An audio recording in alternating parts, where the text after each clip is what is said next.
ทางเข้านะทางเข้า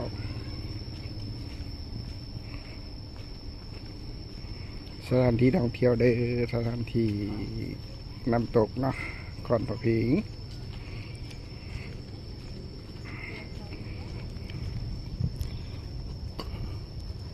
เป็นที่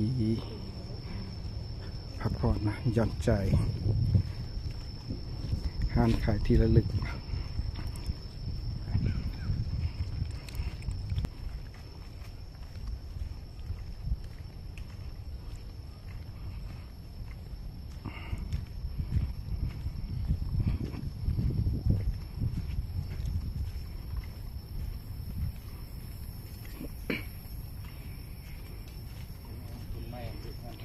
บอนข้างปีเขาสม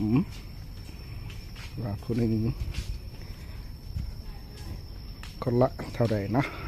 เดี๋ยวเข้าไปขายอยู่นี่บ่นี่ครับ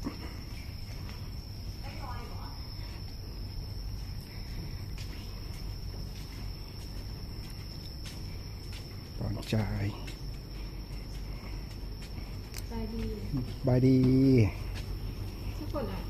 2 คนคนหนึ่งเท่าไหร่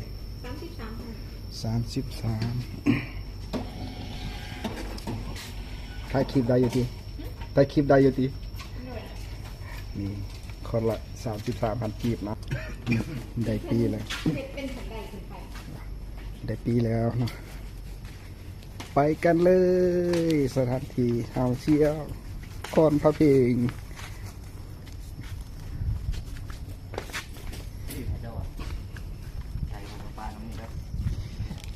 สอบกี่ปีก็ยิ้มหวานดีไปกันเลยคอนปาปิงนะสิ่งที่ได้เตะเข้าลือนะเงียบสงบดีนะมา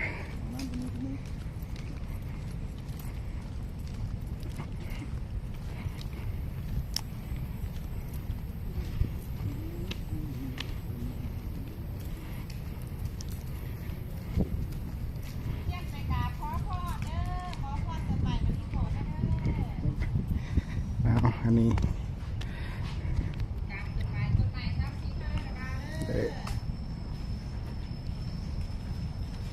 อันนี้จะเป็น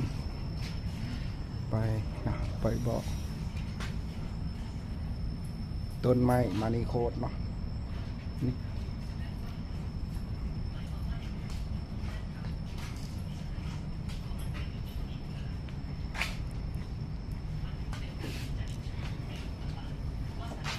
บ่เสียที่มาครั้งหนึ่งต่อเลยเด้อขอพรเด้อเท่าไร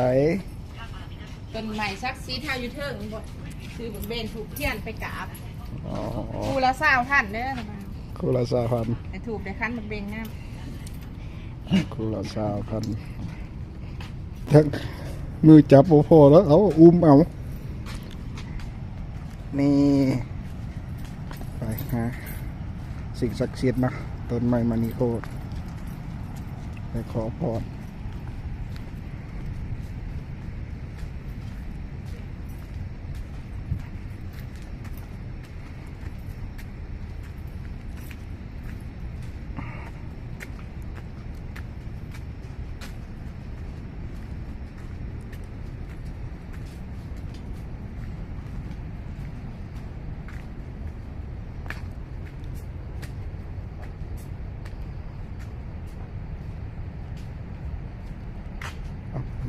ปักทูบอยู่สิละ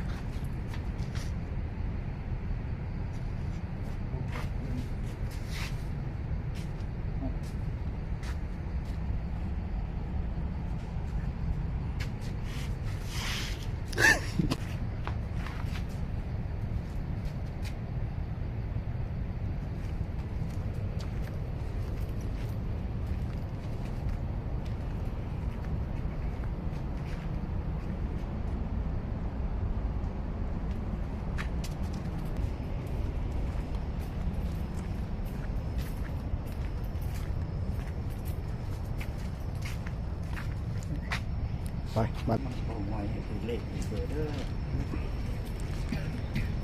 ก็สิ่งศักดิ์สิทธิ์นะ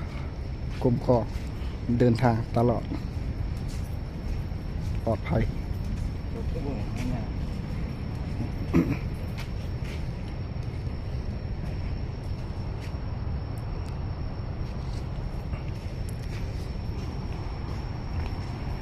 บ้านนี้จุดมุ่งหมายของเราก็คือน้ำตกตาดขอนคำเพลงนะ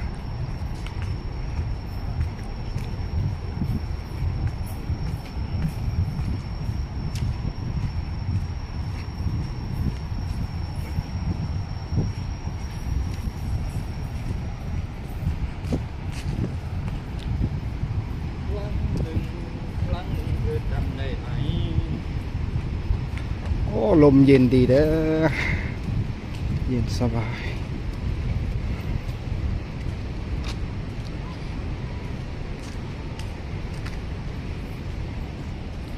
น้ำตกตาดขอนคำเพลงมีห้างขายวิวงามว่ะ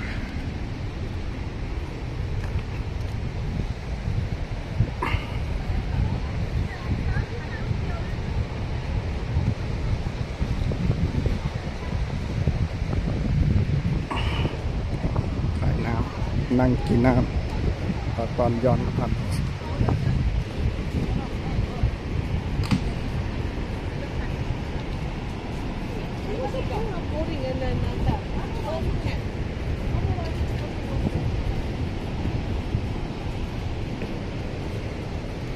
โอ้อันนี้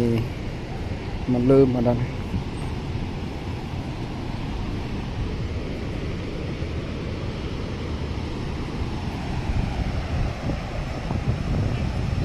เดี๋ยวนำตกตาขอนประเพง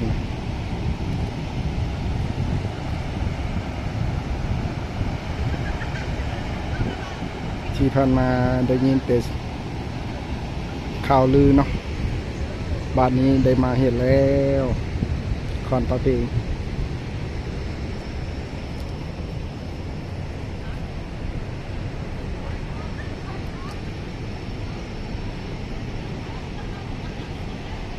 ขอนประเพง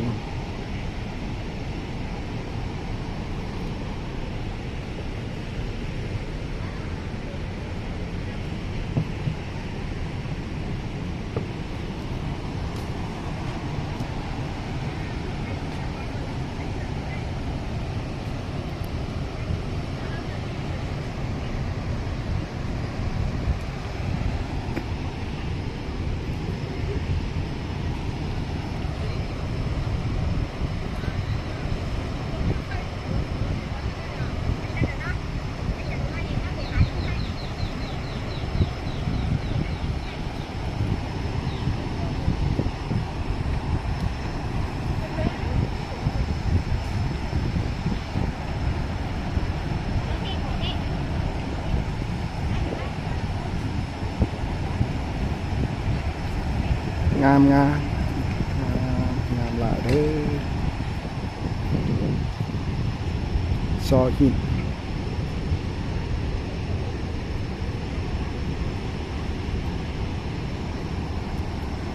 ครั้งหนึ่งที่ได้มาเนาะ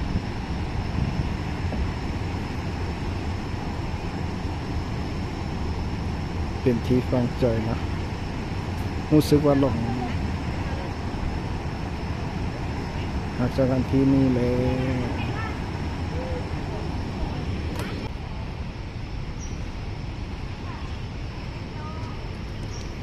สบายดีคอนประเพง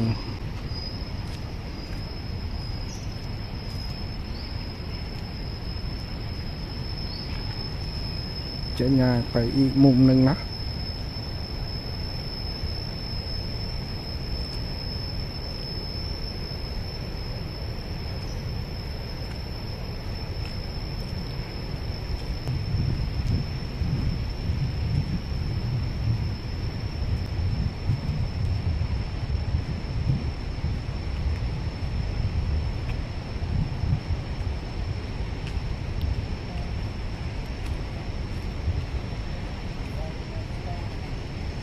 เป็นครัว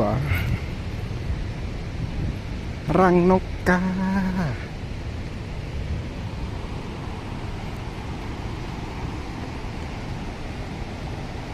อันนี้มุมอยู่ลุ่มเนาะ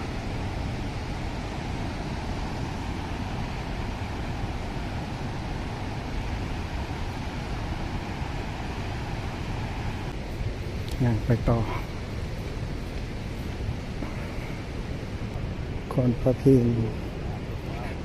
คอนพระเพลงที่ล้ำลือกันเนาะได้เห็นแต่ในสื่อแต่เมื่อนี้ได้มาเห็นกับตาเลยเนาะ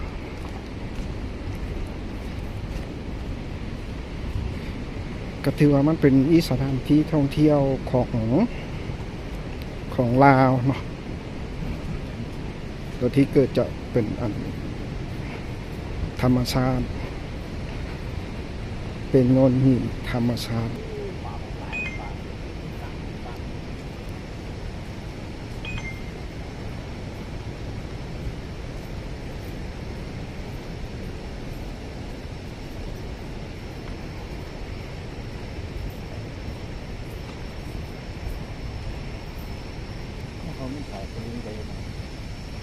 บอนครับต้นบอนเขาจะหาปลาเนาะ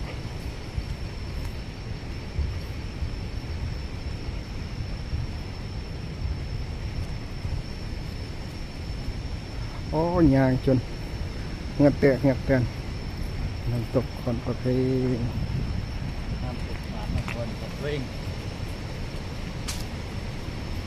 เรียกเขาบอกให้ลงกับมันเลยอันตราย ห้ามลงจุดนี้เด้อ ลงไปได้เอาลงไปน้ำผมมาหลาย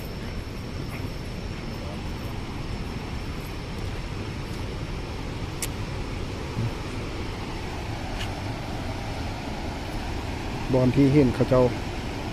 ควงแห่เอาปลาเนาะโอ้คนควงแห่อยู่ลุ่มคนเด้อเป็นงอนหินที่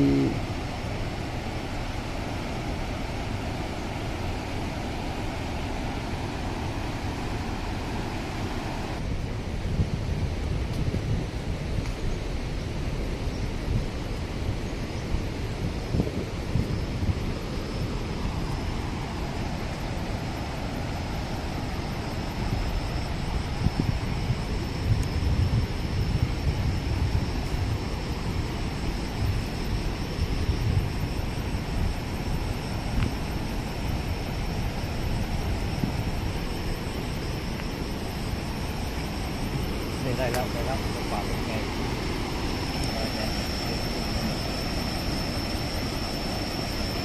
โอ้ควงแห่อยู่ลุ่มเนาะ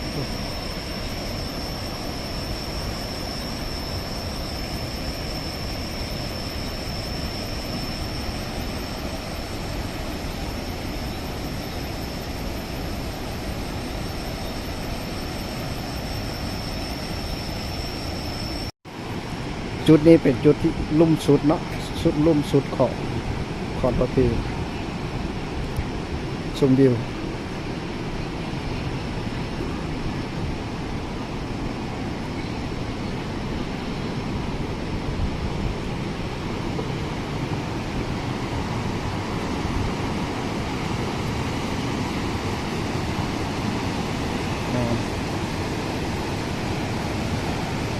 วิวงาม